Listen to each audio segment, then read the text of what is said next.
What is going on, everybody? Welcome to episode 209 of Littleroot Lessons. I'm the internet's busiest music economist, and I'm joined here by Jay as we talk about a special event that I did not look up how to pronounce to say the city. Utrecht. That, Jay's going to say it during the episode. I'm not. I how are we took doing, 1 Jay? year of German, so I know how to say that. I took none. I'm doing well. This has been a great week for Articuno fans. So, I couldn't be doing any better right now. What's more impressive, getting a special event win with Articuno or being the UDL champion with Articuno? Obviously, the size of the event matters, and that's why the gravity of the UDL win obviously trumps winning a large, multi-100-person event. Yeah, I mean, nearly 700 teams, nearly 700 people, or winning UDL. Yeah, you tell me. What's better, a going to the World Championship, getting your ticket punched to Hawaii, or just having the clout to just put champion in your bio? It's the clout. We are clout. Yeah, we are a bunch of clout chasers. This is a pro clout podcast. At the time this goes up, my name will be changed in the LDL group chat and the Discord to the UD Elden Lord. I finally get to put that out. I am so excited. I've been thinking since Carter and Navier changed their names. I would do. Because we had Trash King the 4th, followed by Trash King the 5th. Yeah, obviously I didn't win RTT. That we don't have all the videos out, but that season is over, and it didn't go as well in playoffs for me as it did in the regular season. But I've been thinking about all my little, nomenclature fun things that I could do when it comes around to winning, and I'm a big Elden Ring fan, so I was like, I want to do something based on, Elden Lord, and I was going to do the Trashden Lord or whatever, but UD Elden Lord just rolls off the tongue perfectly. It's pretty brilliant. I will say, if you did win RTT, you would have just been Trash King the whatever season it was, Trash King the 9th or 10th or whatever. Had to the family lineage or something. Yep. We also had Pokemon Day before we dive into the special event top 8, and it was a bit of a surprise that it's weirdly enough after about surprise after you and Carter basically called it to it. That was a rant. That was a rant of I think Carter gets more of the credit because he was like, well, what if it's a future Legends game? I don't think it's going to be in the future, to be honest. I think there might be some parallels between past and present, but I think a lot of the people that are saying 1960s, France, earlier, I still think it's going to be in the past. I just think it's going to be the more recent past. That could be the case. I've even seen something where, so in the trailer where they do the super futuristic, nice lights map of Lumio City, and then they go back to the ink and paper map. I wouldn't be shocked if time travel's involved in some way, shape, or form, where you're going between the future of Lumio City and then going back to the past, and that's how they kind of get the forms in. You keep with the Gen 9 trend of past and future. Mega Evolutions are back, and we said we just wanted them back in a non-competitive game, and in a non-competitive way, I'm very hyped for them. I did call that part, so yeah. I will take credit on that. I'm not thrilled, but I'm excited to get new Mega Evolutions because they are cool at the very least. They're super cool. I think if you're talking about just straight vibes for how cool or the gimmick is, they peaked at Mega Evolution. Z moves are dumb. They're just dumb dances. You're doing TikTok on your 3DS screen. Dynamax is just a ripoff of Godzilla, literally because the developers at Nintendo at the time were obsessed with Godzilla, and terrestrializing is the whole, well, what if Pokemon had third types without actually just giving them a third type? So Dynamax did have the most epic music associated with it, though. I think it The just goes gym with, leader yeah. Dynamax music was some of the hardest music Pokemon has ever dropped in the history of the entirety of the series. So, Well, I think in general, Dynamax Generation 8 as a whole, and it kind of goes with the sports theme because it was the first generation that actually went full on. It's like, oh yeah, these gym leaders and trainers, it's like the equivalent of being a professional athlete, and this is the entertainment that people watch. And Dynamax, that mechanic in general, it was very cinematic. It made for great viewing in VGC. Not saying that Gen 9 isn't great viewing, but you can also tell the games were not like VGC was in, I wouldn't say in the back of their minds making the games. I think they had some balanced Pokemon. They did some cool things with it, but in terms of the actual practical, let's build a game that doesn't drop during best of 3 sets at Worlds or Majors, that has an in-game ladder that is at launch and not over like close to a year out. It wasn't made that way. But no, it wasn't.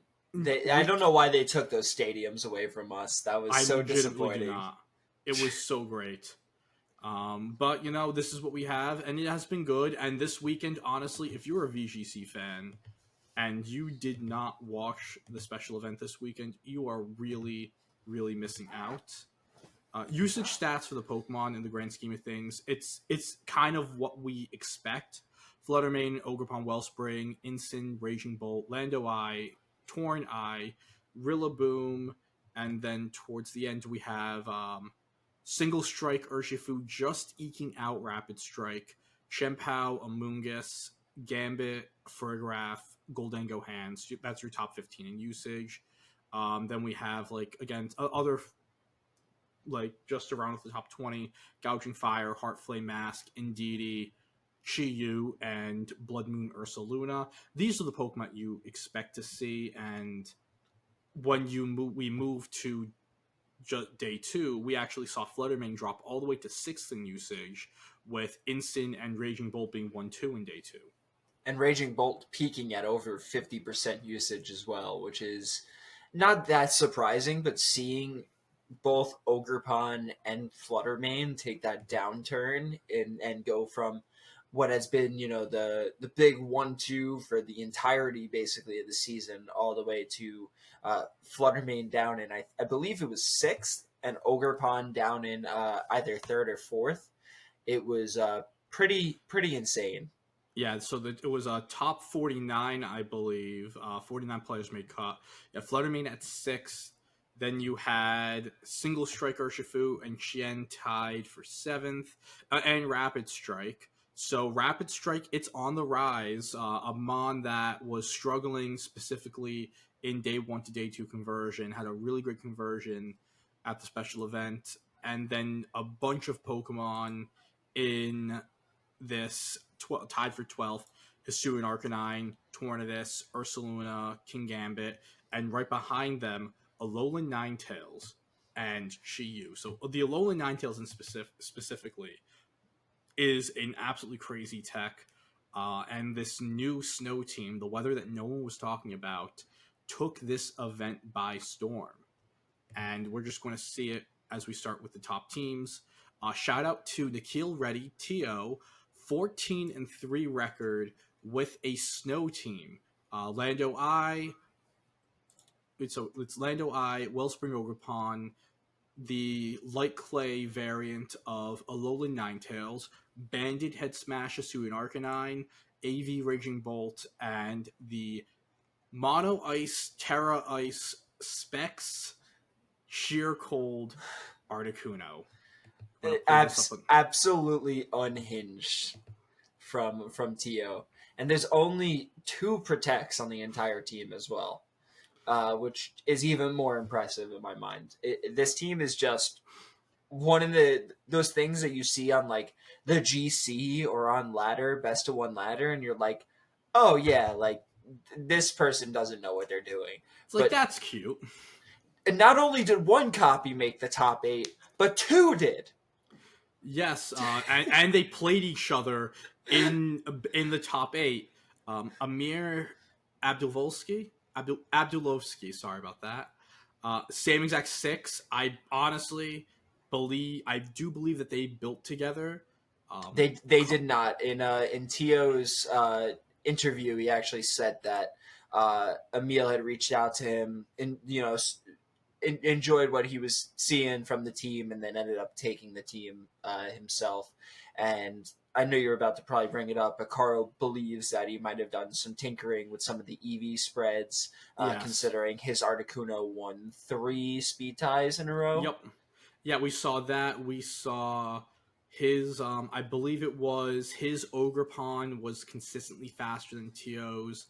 Tio had a faster Hisuian Arcanine. So like there were things there that definitely showed, but the bones of the team were pretty much the same. And I think honestly one of the cool things just with seeing this team on stream is that with your Snow Cloak, with the Snow Boost, the Aurora Veil. This Articuno is, while you do want to mostly click Blizzard, specifically Terra Ice Blizzard, to put out very consistent damage, very consistent massive spread damage, with a hint of that freeze chance there, this Articuno is able to click Sheer Cold like very comfortably with the amount of support it's getting from all of the other the weather, the screens, and the intimidate support and the follow me support that surrounds it. And 30% of the time it works every time. And in the grand scheme of things, you only need to hit once. It wasn't. I don't. It wasn't Tio, but when Amir was on stream with the team, believe it was a Swiss round. He was up against a team with Registeel, and he Yeah. was able to click it in front of the Registeel. I don't care that you set up 2 hour defenses. Sheer Cold says, "Go back to your Pokeball." See you later, bud. Yeah, bye. Yeah, it's one of those things similar to like Ting Lu in earlier regulations, where you would see like Fissure Ting Lu or like Fissure Dondozo for that matter, where you're gonna sit on the field, you're gonna be able to take hits beyond with that the Aurora Veil, with the Snow Boost. We actually saw that this Articuno was able to take Terrafire, Ivy Cudgel at neutral attack from an Ogerpon, with just the Snow Boost and the Intimidate down to neutral, which is something that you don't really think about. I don't think Snowcloak was ever it ever actually procced in any of the stream battles that we saw. Yeah. We did miss Tio's top 4 match that wasn't showed for whatever reason. So Tio did say in that match that he won because a Blood Moon missed, and he played against a Blood Moon or Saluna team. And again, it's very funny because one of the benefits of the Mind's Eye ability is that it ignores changes to the evasion stat. However, in ability like Snow Cloak, it doesn't show up as a plus or minus stat. It's just an inherent boost to the stat, similar to if like just the same way that you get a speed boost from a Swift Swimmer Chlorophyll, or the way that your boosts work with a booster energy. So an invasion boost like that doesn't actually can get around Mind's Eye. It's kind of funny because I saw that tweet and I thought that Tio was saying that he dodged the matchup, but it actually dodged a move, which makes it even more funny. The only way you can do it. But we saw just like Articuno's, how smart it is into this meta. I mean, we've been saying it for quite a few weeks now, but grass types are very popular. I mean, there wasn't many Amoonguss in this, day 2. I believe that there was barely any. I'm scrolling through and struggling to find any Amoonguss. So there were 3 Amoonguss that made day 2, which means that more Ninetales and Hisuian Arcanines made day 2 than Amoongus's. And again, it's not this, as you were saying, it's not that Amoonguss is a bad Pokemon. It's just that for this specific event, there seemed to be a lot of hate going in for that Pokemon. Yeah. And another Pokemon that really didn't get a great conversion that we were talking about as this is on the up and up is Goldango. And I think it's specifically because we have techs like the Terra Steel Landorus on teams like Teo's right here, being able to go Terra Steel and still threaten with the Earth Power is absolutely insane. Yeah, and like that's another Pokemon that Articuno does really well into. I mean, it hits the Ogerpon Wellspring, neutral before Terra. It hits the Raging Bolts. It hits the Landorus, the Tornadus, the Rillaboom. You can hit the Urshifu Rapid Strike with your Freeze Dries. It does plenty of damage into the Single Strike. The Amoonguss, Ogerpon Hearthflame, the Ursaluna Blood Moons, the Roaring Moons, the Landorus Therian, like whatever you want to put there. It has such great offensive coverage, but Ice type normally being seen as a weak defensive typing is really bolstered by both that Aurora Veil and that Snow Cloak, allowing it to take these hits that normally you wouldn't even dream of. Physically frail Pokemon like Articuno, which is I believe like base 90 ish physical defense, isn't really taking. So it was incredible watching Tio play it. Also being a flying type, being immune to that ground type coverage, made it into a really good switch in for something like that Terrifier Ninetales, that Arcanine Hisui, that Raging Bolts, especially in that game 3 of finals. Yeah. So Articuno, it's actually, I'm looking at the bulk. Its bulk is a lot better than like I remember. 90 HP, 100 defense, 125 special defense. And that Yeah. 100 defense, again, throw in the snow boost, throw in the screens. It's pretty darn bulky to the point where your ice typing really doesn't hinder you because the stats behind you are so goddamn good. Let's go into the Hisuian Arcanine, and it is something to note. We talked about a month and a half, 2 months ago about which Pokemon we thought could be on the rise. So all four of the Hisuian Arcanines finished X3 or better at the event, including a win. The lowest placing Day 2 Hisuian Arcanine finished in 12th place, with which is just absolutely crazy. And this Ghost Terra typing on it is something that we have not seen before.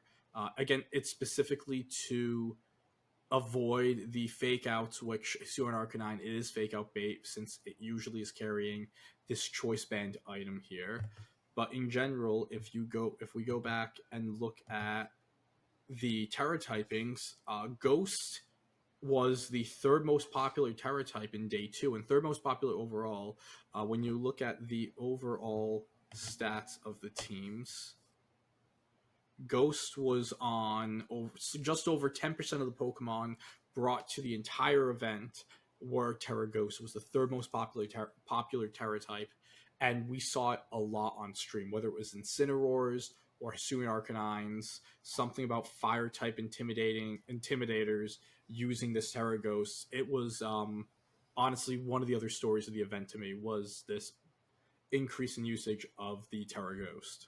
Yeah, it does two big things for you, and it allows you to both of those intimidators, and also Pokemon like Chi-Yu is another big proponent of that fire type that loves the Ghost Terra, because it allows you to get around that fighting type weakness, make it a complete immunity, but also allows you to avoid that fake out when you're going to be Choice Specs, Choice Scarf, Choice Band, or you're trying to win fake out wars with something like Incineroar. I think it's smart, but I also I was thinking to myself, seeing like the Terra Ghost Incineroar, you still make yourself weak to Wicked Blow after the fact. Like for Incineroar specifically, I think that's something like Terra Fairy could be really good for it.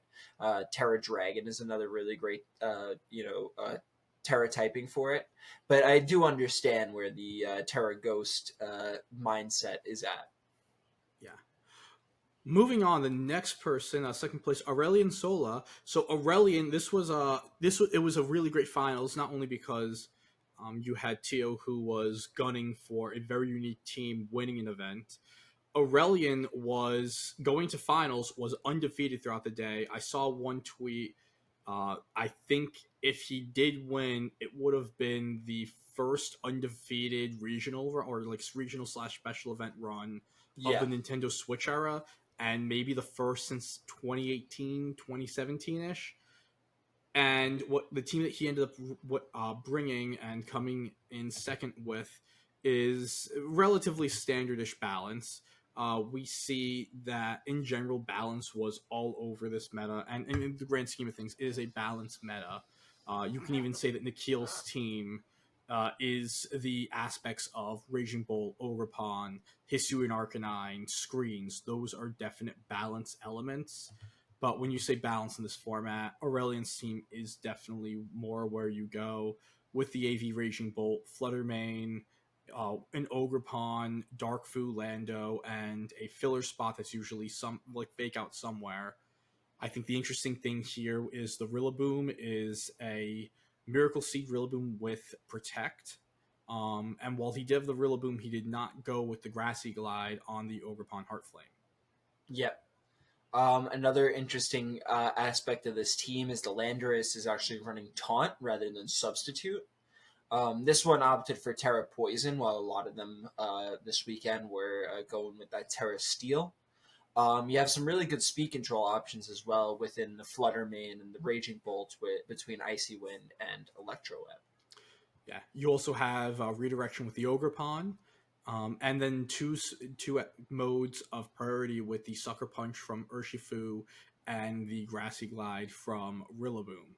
One of the things with the Miracle Seed Rillaboom, we definitely saw it take some KOs that it wouldn't have been able to usually with the Grassy Glide, but on the other end, specifically in finals, we saw a few plays where it had to switch into a Blizzard and it couldn't take it, where Rillaboom usually will struggle against ice type attacks, but at least with the Assault Vest, you could say, like specifically if it was coming from something like the Alolan Ninetales, which has a lower special attack stat, you might be able to eat a Blizzard 2 super easy, and you can get that hit in, but without the Assault Vest and just it being Miracle Seed, it really didn't want to switch into any special attack, whether it was a Blizzard, the Moon Blast, or anything else, even the Dragon Pulse. Yeah, and definitely not a Landorus Sludge Bomb either. Could not live a Landorus Sludge Bomb. This one is Terra Steel on the Rillaboom, which is, specifically to counter the Landorus Sludge Bombs. But, like I was using the James Evans teams for a while, which was the Meadow Plate Rillaboom, so the same exact thing. And it is that double-edged sword where you have this really great offensive option. You're picking up a lot of KOs with that Grassy Glide that you normally wouldn't, but your longevity on the field is not as great as it could be. The one big benefit with Rillaboom, though, is that Grassy Surge continues to allow for healing throughout the game, and we saw it in Aurelian's top 4 match against Michael Kelsch, that it actually allowed its Urshifu, after being burned by a Sacred Fire, to stay alive after being brought down to 2 HP, to pick up a KO and really just, finish the game up by continuing to stay alive because of it. That residual healing is a really big deal to bulk, but it makes Rillaboom a much weaker switch-in overall.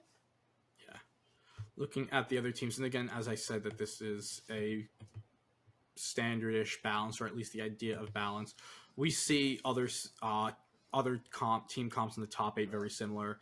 As you said, Michael Kelshaw, World's 2023 runner-up, ran a 4 out of 6 mirror against Aurelian in their top 4 matchup. The differences being Michael Kelshaw went with Water Pond, and then went with Entei as the other slot. When Aurelian went with the Heartflame and the Rillaboom. And then down in 8th place, Ika Rodrigo, who also played Aurelian in top 8. Again, 4 of the 6 mons are the same. However, it again is the Water Pond instead of the Fire Pond, and Incineroar as the fake out mon over Rillaboom. So with a lot of these balanced mirrors, a lot of the time you'll get into player diff, and I'm not saying that Ika Rodrigo or Michael Kelsch, clearly not Michael, are worse than Aurelian, but I think specifically, believe it was in the top 8 set, I believe it was either game 2 or game 3 of the top 8 set, Aurelian was on the back foot. I think he only had his believe it was just his Rillaboom and his Urshifu. his Urshifu. It was a 2v3, and he just stormed right back and just took 3 KOs in 3 turns, pretty much. Yeah, made and, some brilliant reads, like yeah. out of this world reads.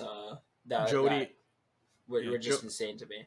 Jody Azzarelli tweeted out, he said that if anyone wants to watch how to play on the back foot and still come out with it, that is the match to watch. It was honestly a masterclass, and that is just the level that Aurelian was on this weekend. You don't go into finals undefeated if you are not at that level. And with that being said, that even shows how much more impressive Nikhil's run and his win is, to be able to go against someone that hot, making those types of reads, being down one game to start the set and saying, I'm going to come back and take this, with a team that, in the grand scheme of things, no one really saw coming. It's just so impressive, and it's honestly, this is why I say this has been one of the best formats that we've had. Is, while a lot of the Pokemon on these teams are similar, in the grand scheme of things, we do have a lot of different teams in this top 8. We have the 2 snow teams, we have the balanced teams. 4th place is Riccardo Stinelli running Tail Room. We have in 7th Salvatore Rega running Regulation C 222, bringing a team comp that might as well be a year old to a tournament and coming top and finishing in cut with it. It's absolutely impressive, like what all these players are doing, the creativity. Absolutely. If you want to talk about creativity, just to move past the top 8, 9th place Oliver Gostin. This team is so cool. This is sick.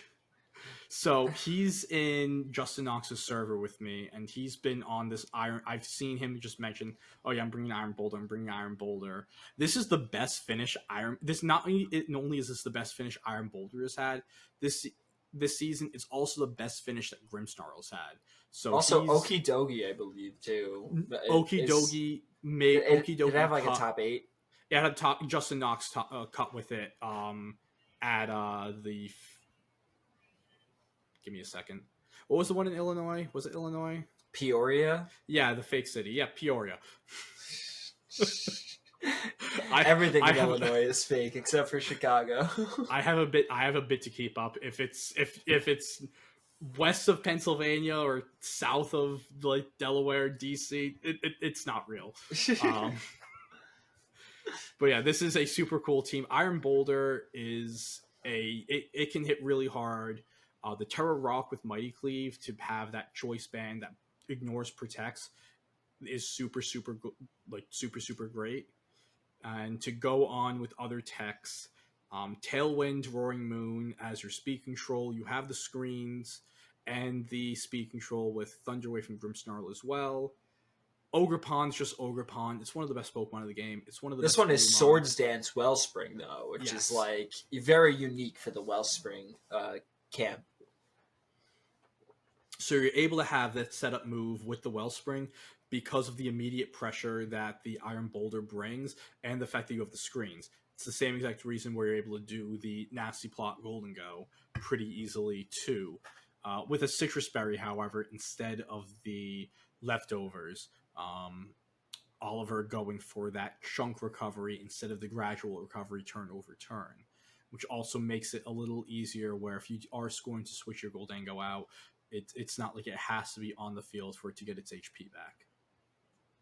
Yeah, and then this Okidogi set is really cool to me. You have the upper hand on it, allowing you to, go into Pokemon like Rillaboom, use your upper hand and flinch them as they're trying to Grassy Climb you.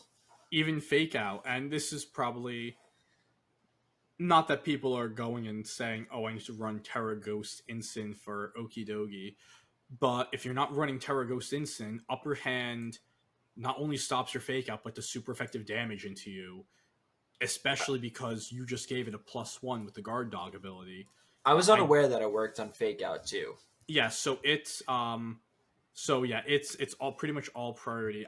Actually, let me see what it is. Because Fake Out's bracket is just so high. I didn't Yeah, know that Upper Hand's fake. bracket was that high. Yeah, let me go and see. It might Yeah. be at worst. It's a priority tie, and it Okay. comes down to speed.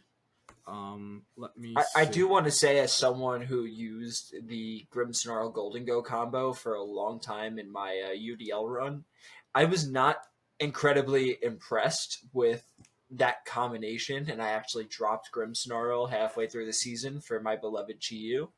But I'm happy to see it work here, especially with the dragon type that's 4 times weak to the fairy types with Roaring Moon, like my Como. So Upper Hand shares a priority bracket with Incineroar, so it would have to be. So it does come down to Speed the tie. speed. But the Okidogi, you're going to be in most cases, you're going to be faster than the average Incineroar. Yeah. Which and maybe it's you're probably at least specking yourself to be average than like faster than not even just the Incineroar, but your average Rillaboom, or honestly, I'd say faster than even your average Gothitelle. That might be like the fastest you'll go with the Okidogi to make sure that the upper hand goes off without any issue. But I wouldn't be shocked. I mean, we can vamp and I can pull a calc up, but I wouldn't be shocked if upper hand just gets like the KO On the on, Incineroar. I mean, or at it's a least higher base power, right? It's like 70 or 80. yeah. So I'm just going to look up. Okay, I'm just using. I'm not going to go Yeah, and to a like second. while you're doing the calc here, I'll just talk a little bit more about the team. Okidogi works really well as a pair next to something like the Roaring Moon, the Iron Boulder, or the Ogre Pawn. Taking advantage of that Intimidate drop onto those Pokemon.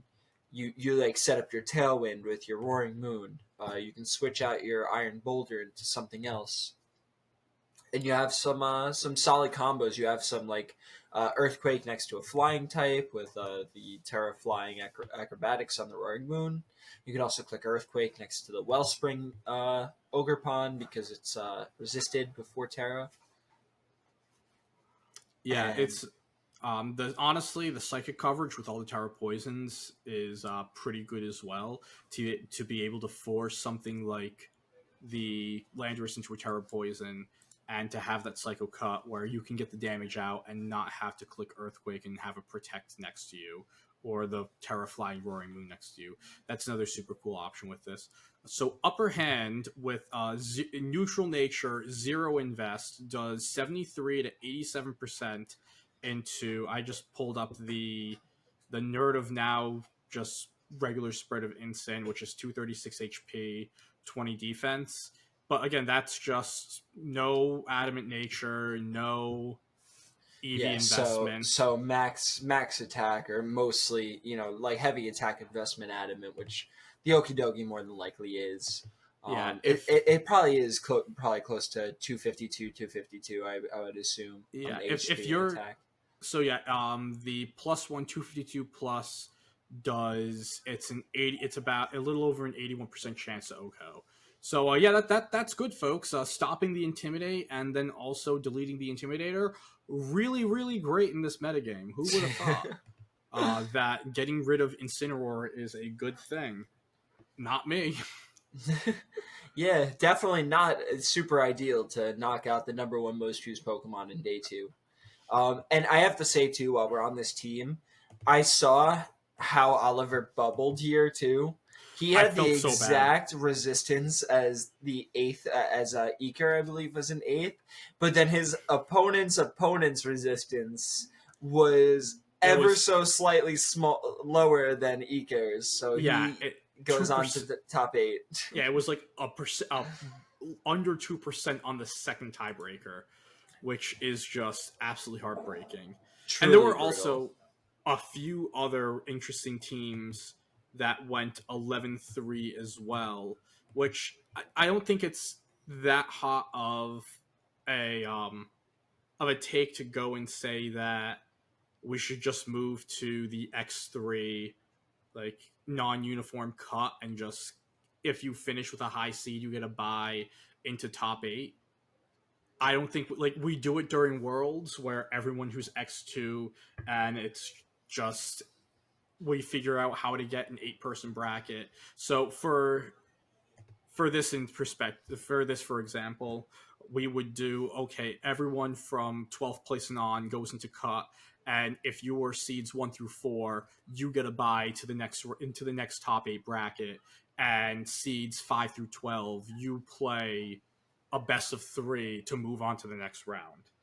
I don't think it'd be like we're talking about percentage points at this point, and not even is it a case of well, actually, money doesn't matter for this event because special events, the major difference between the special event and the regional is that there are no cash prizes.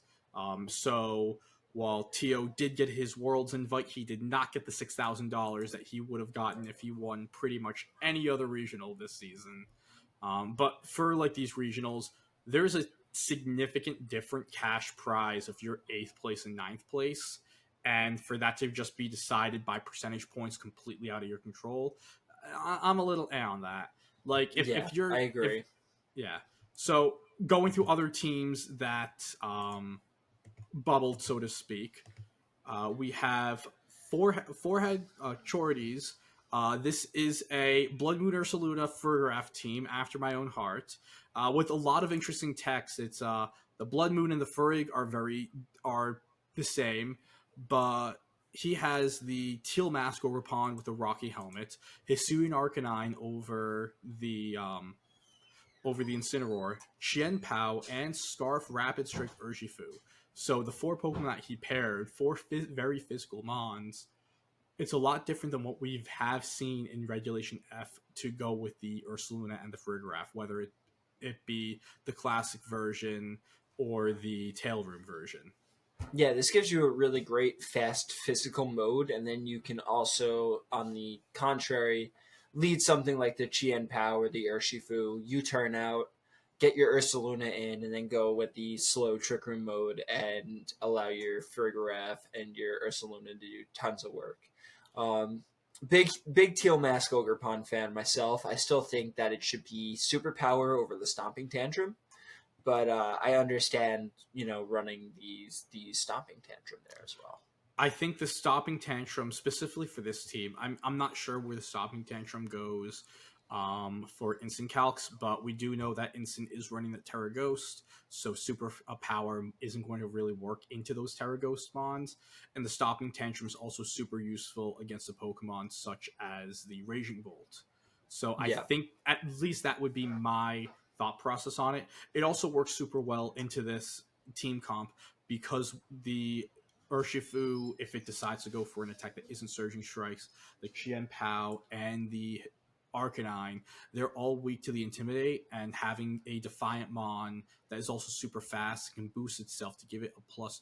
Like you can go Terra Grass, be +1/+1, and also have a huge boost to the Ivy Cudgel attack that also crits 30% of the time. So yeah. I think with the Stomping Tantrum too, with it like synergizes well with the Rocky Helmet. That way you take that fake out, you flinch, and then you get your super powered Stomping Tantrum on the next turn, double power. It goes up to what, like 140, 150? Something like that. Yeah, which it'll do tons of damage, like you said, into that Terra Ghost, while also doing the chip damage on the previous turn with the Rocky Helmet. And yeah, I think that this team is pretty awesome. Yeah, it's not only are we seeing the balanced teams, but this is a team that, or at least an existing archetype that has taken another look at it. And for people who are used to using the Blood Moon Ursaluna Farigiraf comp, maybe you can try this team out, or even just take specific parts of it to see what you like with this current meta and to adapt your iteration of the team. To talk about a team that is honestly just a crackhead team. I was like, if you don't talk about this, I'm going to be really upset. You mean I'm not? The team with my children, Alolan Ninetales, my baby girl, and Hisuian Arcanine, which has been like a huge crush Pokemon of mine recently. Well, you jumped right over it to 12th place. I was like, are you just missing it? So it was literally because the tabs I already had pulled up were in that order, and that's just it. There is not a lot of planning that goes on in the mind of Littleroot lessons right now, or at all. Um, this is a team that your buddy sends this to you, and your first response most of the time is get some help. And then you actually look at it and you're like, wow, this actually, it actually kind of makes sense. Back in Regulation E, in the back of my head, or at least it was talked, like when I was thinking of things, the idea of Ninetales plus Tailwind for fast blizzards and fast screens, plus a mon like a Suin Arcanine, I thought it could be good. I never really went anywhere with it because I moved on to playing Blood Moon. And turns out this is a really good thing. Sometimes clicking buttons is just all you need. The Ninetales being Life Orb is super interesting. It's not the way we expect the Pokemon to be used. And a great way to do well in some of these events is to use a Pokemon that has an expected way of, like, an expected use, to use it relatively sort of unconventionally. And Tailwind plus Blizzard, just I'm going to freeze you, or Tailwind plus Rock Slide, it's like I'm going to damage you and make you flinch. It's really great. Yeah, and like the Life Orb Ninetales makes a lot of sense here because you have that really positive matchup into something like the Ogerpon Wellspring. You have this very fast Pokemon that can do tons of damage, whether it be spread with its blizzards or dazzling gleams, similar to something like the Ursaluna Blood Moon, which you're trying to, click your hyper voices and just do tons of damage. But you can also turn and say, I'm going to click Freeze Dry and counter stuff like the Ogerpon Wellspring, the Dondozos, the Urshifu Rapid Strikes after its terrestrialization, or even before it for that matter. It's just a really, really strong option. Whimsicott plus Archaludon is something that I thought about for a little bit because Whimsicott gets beat up, but this team did not go for the beat up Whimsicott. It's just saying, I'm going to go for the light screen instead. I'm going to try to just make this Archaludon as bulky as humanly possible and allow it to naturally gain those boosts over time, click its body presses after some breaking swipes to deal some physical reduction along with the intimidate as well. I've gotten so deep into the Archaludon bank a couple of times to where I was even considering stuff like Greninja next to it. It gets a multi-hit priority. Yes, I understand it gets a multi-hit priority move. That's what and it's faster than Qian Bao naturally. So that's what I've been cooking a little bit. No, it's so, and that was the other thing I wanted to bring up with this team. I know in the Littleroot lessons, like Brain Trust Chat, I think at different points of the last 2-3 months, or at least in Archaludon's existence, one of us has brought up, hey, can we just do like AV Arch, no rain, and have something like the Snarl, the Body Press, and still do Flash Cannon stuff? We've never thought of it with Breaking Swipe as the Dragon type coverage. I've always thought of it where it would still be a move like Dragon Pulse in that slot. But Breaking Swipe plus Snarl is really, really hot. You are doing a ton of damage reduction, and then between your Assault Vest and the Stamina ability, you just have that built-in damage reduction in general. It's a Pokemon that can really just honestly, depending on where the terrors are at and such, you can 1v4 a lot of teams with this Archaludon, and it becomes a point where I'm going to either lower your damage so you do nothing, or you're going to hit me, and if you hit me enough, I'm going to start doing +4, +5 body presses, and I'm just going to my defense is so boosted, you can't hurt me, and I will take 4 KOs. Yeah, this team is awesome, and you have still those very great offensive options in the Flutter Mane, the Urshifu as well. The Focus Sash Urshifu is incredibly important. I wanted to bring this up earlier, but in the top 4 set of Mikhail Kelch versus Aurelian Sula, we actually saw in both games, Mikael just kind of give up his focus sash in front of a Rillaboom with fake out, and it ended up really being the downfall of his game plans. He had these very explosive turn ones, but then didn't allow himself to hold on to his focus sash, which made Aurelian's attacks just be, oh, I have the faster Urshifu, so clicking close combat into you is super free and knock you out. That focus sash is incredibly important.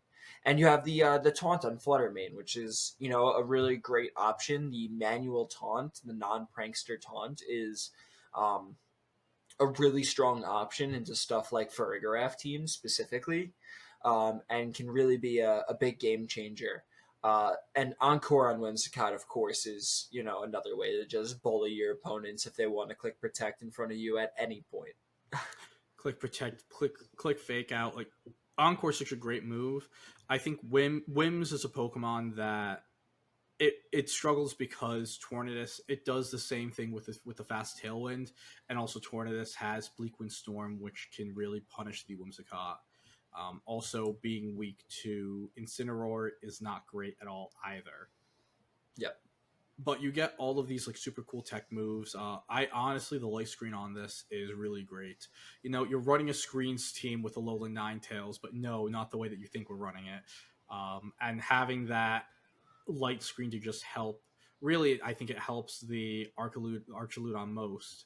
And then you have the AV, the Snarl, the Terra Blast, Terra Fairy, Hisuian Arcanine, which is, for those of you who paid attention to Regulation E, should be a very familiar set of Pokemon and a very familiar set of attacks. We saw this exact set win multiple regionals in a row. It's a really great team with a lot of great offensive pressure. It is very hyper offense, but it's hyper offense in the way where you have that dig into the trenches mode that the Archaludon gives you, while also being able to just, again, click the funny button multiple times and just see if you can make your opponent break by getting a Blizzard Freeze or a few Rock Slide flinches in a row. Which, is fun every now and again. This light screen does also help, like, your Ninetales and your Urshifu, which are both not the most especially just bulky Pokemon overall. And also we've seen with like Fluttermane, there was the Calm Mind Fluttermane that won the multiple regionals in a row. You put a light screen in front of that Fluttermane, it's able to take hits from Pokemon like Golden Go, like Archaludon, these other Fluttermane, for example. So yeah, I wasn't even thinking of that. Having the light screen probably really helps you in the Flutter v Flutter matchups. Yeah. With it being taunt, I can't remember if we saw this the booster. I do believe it's booster speed, because most taunt flutters are booster speed. It is likely. It is a little weird though, because we're used to seeing, at least right now, we're used to seeing taunt Icy Wind, and for it to be taunt Shadow Ball D-Gleam is different from the usual set of attacks we see with these booster Fluttermanes. But yeah, it's honestly, at this point, we covered 3 of the 4 Ninetales. We might as well cover the 4th. Yeah, you better. I was going to say, this one, I really like this team. Yeah. So, Raphael Sadowski's team, which, again, also just bringing up Pokemon that did well. So, you had the 4 Hisuian Arcanines go X3 or better. And then this is the lowest ranked Day 2 Ninetales, Alolan Ninetales team that came in 14th. So these were, if you ran these Pokemon this weekend, you did insanely well, and especially if you ran them together, because 3 of the 4 Hisuian Arcanines were with the Alolan Ninetales. This is the only Alolan Ninetales that didn't have. No, it did have it. Which one didn't? Give me a second. The Aurora Veil or the? No, it's. I thought there was a. Was it 5? There might have been an extra. Might have been an extra Hisuian Arcanine. Regardless, here we go. Or I can't count. Anyways, this is cool. This is This is a lot of Hisuian Pokemon. You have the Hisuian Gudra, the Lefties Life Dew, Lefties Life Dew. That is something. I love this set. I ran this type of Gudra for quite some time at the beginning of Regulation E. I do want to say Shelter has less power points than Acid Armor, so in almost all accounts, you should be running Acid Armor on this set. So I think the reason behind Shelter over Acid Armor is because if you get Encored, you can get yourself out of it quicker. And so if you're forced to struggle, at least you're doing some sort of damage instead of being forced into a move that you just can't do anything for a longer period of time. At least that's what I can't remember who it was, but someone explained to me that was their thought process behind it. Yeah, my thought process on it is that you have this team that's very bulky, has a lot of setup on it, a lot of Pokemon that are trying to sit on the field for as long as possible, like the Annihilate and the Gudra sitting behind that Aurora Veil. Your games might go to timer, and I'd much rather be able to click a move that's not going to do X amount of my HP every turn than and instead just timer stall by clicking Acid Armor over and over again.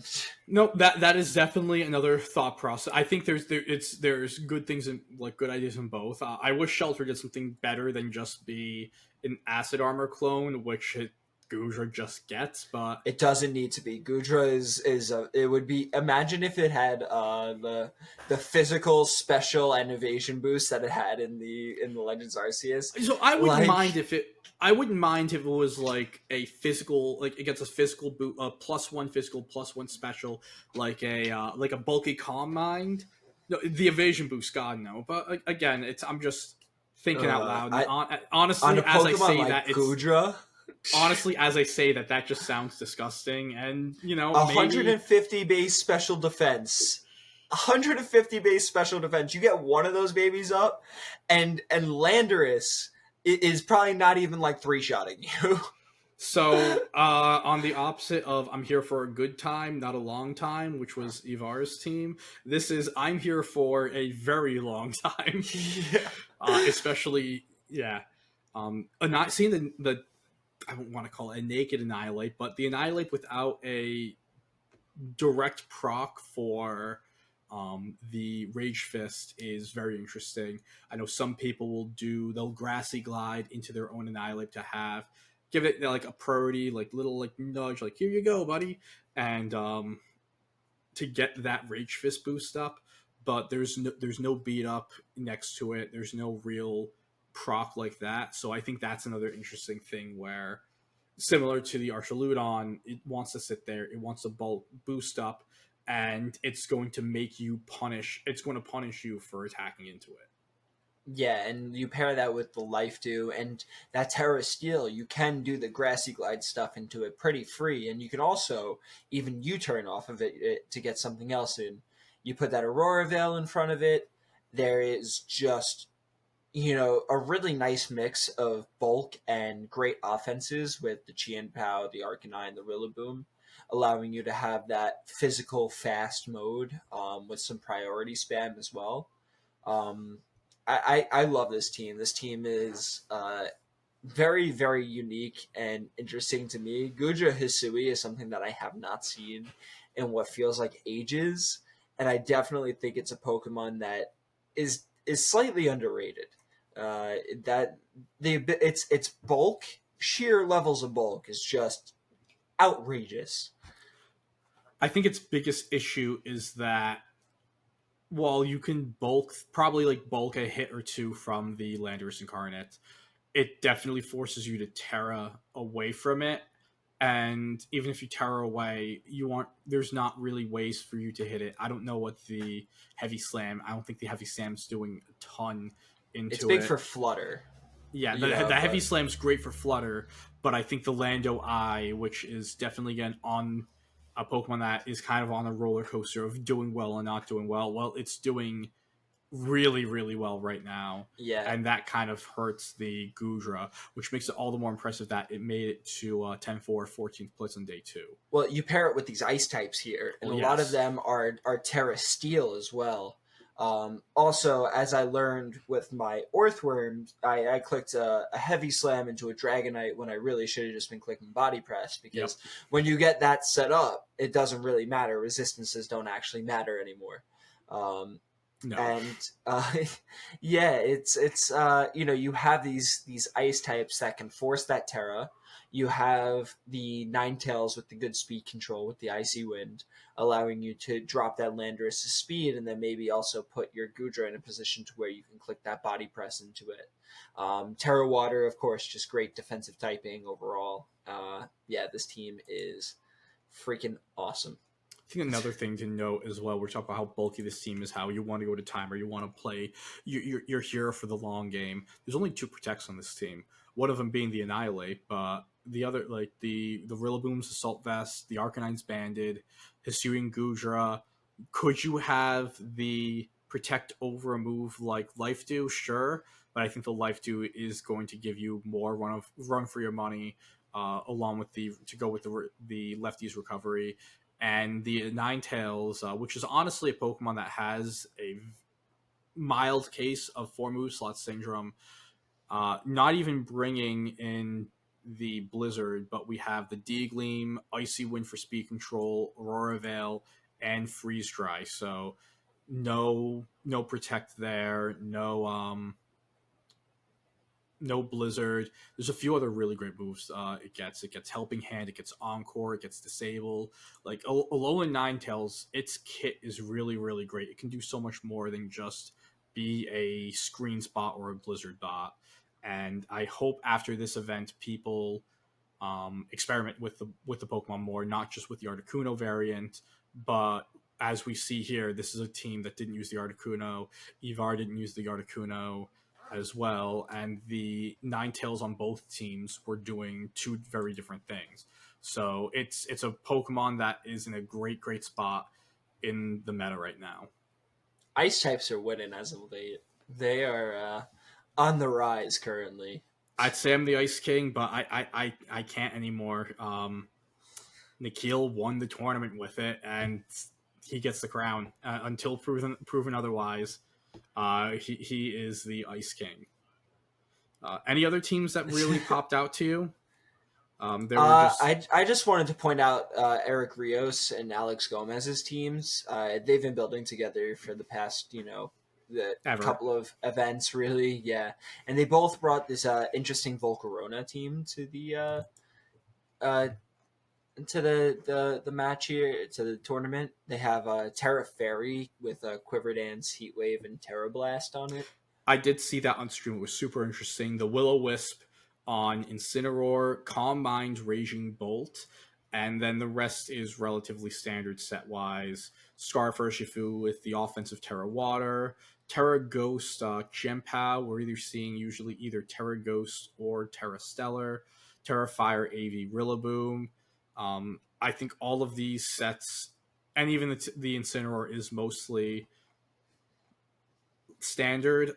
I think one thing that's interesting with Incineroar is that over the last month, people have been dropping knockoff and going for another utility move, whether it was Will-O-Wisp, Taunt. I've even seen Helping Hand pop up on the Incineroar. It can do it's a lot more than just the Fake Out Parting Shot, knockoff Flare Blitz. The Fake Out Parting Shot and Flare Blitz are, I honestly say that those are relatively mandatory, but depending on what your team needs, you can play around with that knockoff spot and go with another attack there. Yeah, outside of the AV sets, which there's also a couple. I know Boz Vanderheiden, Boz had to drop after round 1 of day 2 Swiss today. But they had the AV Incineroar along with Sylveon, Regieleki, Baxcalibur on their team. Just want to say, I can actually pull that up, and we can talk about this team as well. But let's not go over that. Ignore the Volcarona, and I think the Volcarona is really cool. Where with the Terra Fairy, you're able to defensively Terra in front of all these physical attackers, and threatened them with the flame body, which I believe it was either Alex or Eric in a stream match.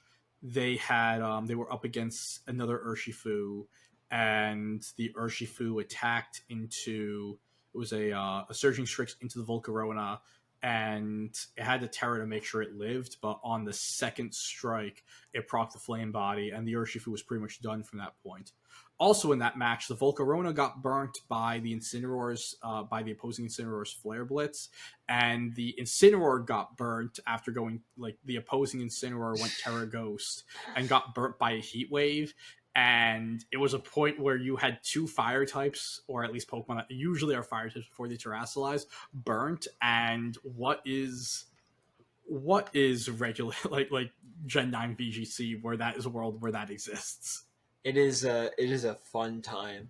I think that, just looking at this Volcarona and a lot of the teams that we looked at today, setup is really on the rise. Hyper offense is kind of a little bit on the downturn, and we have these Pokemon that can really sit around, set up on the field. Our top 8 is a lot of hyper offensive stuff, but within our day 2, there's a lot of Pokemon and multiple Pokemon on different teams that have the ability to set themselves up, get themselves into a good position, and then start doing tons of damage. Well, I think in general for top 8, a lot of it was like a lot of like offensively minded balance. We do have some hyper offense. I don't know if I would call the Snow team that Nikhil and Emir ran, I don't know if I would call it hyper offense or if I would call it balance. Again, it's that. It's a little bit of both. It's that both. But one of the great things into balance is setup. If you're able to, one of the best things with balance teams is that you should have something in your toolbox to switch in to whatever your opponent has to get your Pokemon in the right position and then go for the kill once you've made them waste too many resources. With a setup Pokemon, whether it's getting a couple Quiver Dances up or with a Raging Bolt, a couple Calm Minds up, doesn't matter. We've said it before. It doesn't matter what you're switching in if it's resisted, if you're +4. No one cares. You're when you've almost quadrupled your stats, it doesn't matter. Big numbers, people. Big numbers, baby. Numbers. And that is the thought process. Like, again, this is a balance team, but it has the setup portions where if you're in that balance mirror, you can go and get a couple Quiver Dances up and say, I'm faster, I'm bulkier, and I'm harder hitting than anything you have on the field. And you need to pretty much focus down completely on solving the Volcarona, or you're going to lose to the Volcarona. And while you're trying to solve the Volcarona, I have another Pokemon, whether it's my Rillaboom going and spamming Grassy Glides or Wood Hammers, the Chien-Pao going like with Sucker Punch pressure, the surge like Scarf Surging Strikes, or even I have my Raging Bolt next to you, and while you're trying to deal with the boosted Volcarona, I'm boosting my Raging Bolt, so once you solve one boosted Pokemon problem, you have another boosted Pokemon problem to deal with. It's it makes it very difficult to play against, and for a player as experienced as Alex and as experienced as Eric, they can take those even just a single boost and punish you with it. Absolutely. Fun times in the VGC world right now. Yeah. Everything is viable. It honestly is. And we're going to go to another team where we're going to talk about 3 Pokemon we haven't seen today. I think this might be one of the last teams we talk about. Boss Vanderheiden's team. He said in his interview that the idea was Reggie Eliki Go Boom.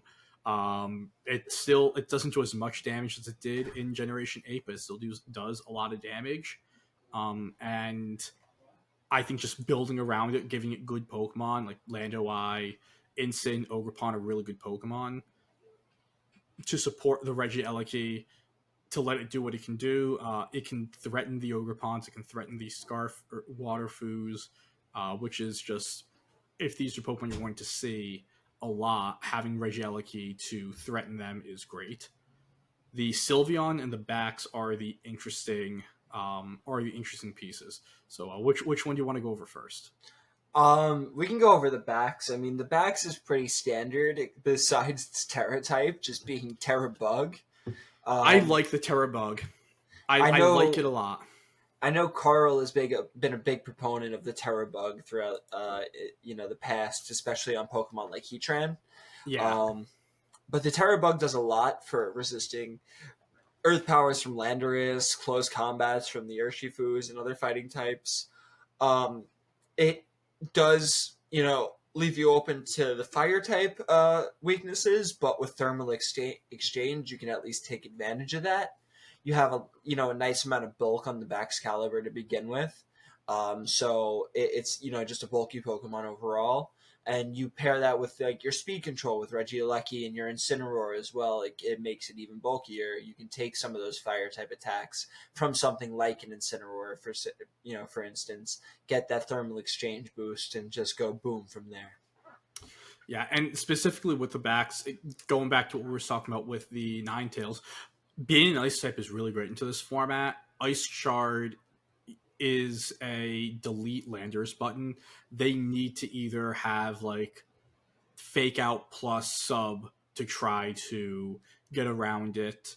In boss, one of the stream matches he was on yesterday, the opposing Landorus kept on putting up substitutes, and it was okay. I'm going to ice shard you, and immediately put pressure back on because I'm going to get rid of your substitute. Except if you aren't substituting, I'm going to just knock you out immediately.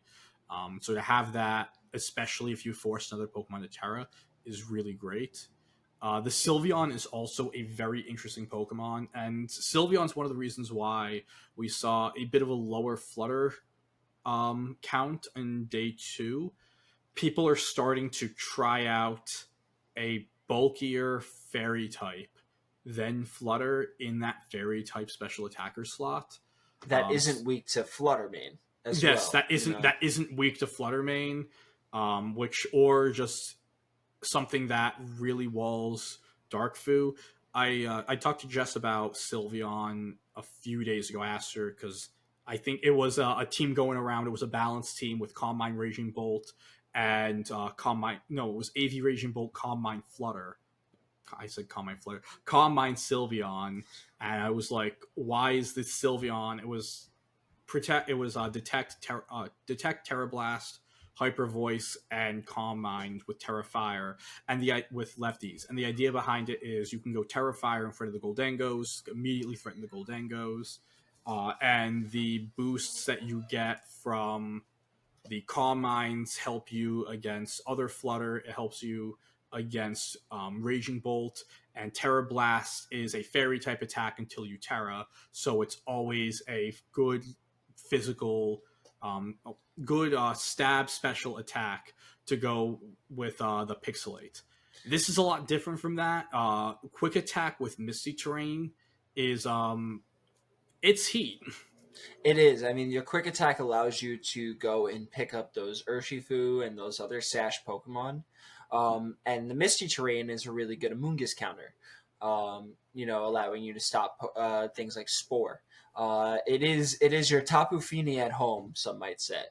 Yes, especially with the Terra Water, it is Tapu Fini at home. Bring my girl Fini back. I need her to fix my teams. I'm a big Sylveon's fan though. I won the Palkia Academy House Tour #1 with a Sylveon Volcarona team, with Hyper Voice, Terra Blast, probably Quick Attack or Calm Mind and Protect on it. And it was like Terra Fire, Terra Water, whatever it was at the time, because you were trying to win your Sylveon Hydreigon Wars with your Terra type. But I think that Sylveon is a really cool pick into this meta. Like you said, it's not neutral into the Wicked Blows. Its physical defense is still pretty rough, so you're not taking them incredibly well, but it's much better than that of Fluttermane, which we saw in Mikael Kelsch's set against Aurelian, gets one shot by Terra Dark Sucker Punch if you don't Terra it. And I think as while we are saying it's special, its physical bulk isn't great. It's a 90. You okay? Oh, it's a water bottle. I for a moment I thought your headphones just cracked or something. No, I was drinking water. My bad. Yeah. while the bulk, it's base 90, I believe, base 90 HP, base 65 defense. That's significantly better than Flutter's bulk. Yeah, what is that? It's a 55, 35 55. difference? It's a 35 difference on HP and a 10 point difference on defense. So Yeah, like so 45 point total. That definitely goes a long taking way. hits better than the physical hits much better than that of Flutter made. Yeah, and I believe it's special defense. It's not as high as Flutter's, but it's still pretty high. I believe it's 125, I believe. Yeah, it was. So it's 10 off. Yeah, I was just looking. I was looking at another bulky fairy type today with the same thought process of if people are doing bulky Sylveon, why can't we do bulky fairy with other Pokemon? And I was like looking at the Sylveon bulk, and it's bulkier than it looks because it looks like it should go down to like a warm breeze. You also have this really good, slightly stronger version of Dazzling Gleam with your Hyper Voice that also powers you up with your Throat Spray here. Yeah, you getting the +1 on Throat Spray is absolutely massive. It does kind of force you to keep your Sylveon around because you don't want to lose the Throat Spray boosts, because if you're forced to switch in the late game, you're going to be missing some damage output. But if once it's there and it's set up with that Throat Spray, it's anything that's boosted is going to do more damage than you think it's actually going to do. And Sylveon has a really high special attack stat to begin with, so it's just like it's similar to the Farigiraf, except now you have this better offensive typing with Fairy coming out. It's Stab, and then you also have these really nice priority options, terrain changing options. It's also a bit of a size spam counter in that way, to where you can lead it, click that Misty terrain.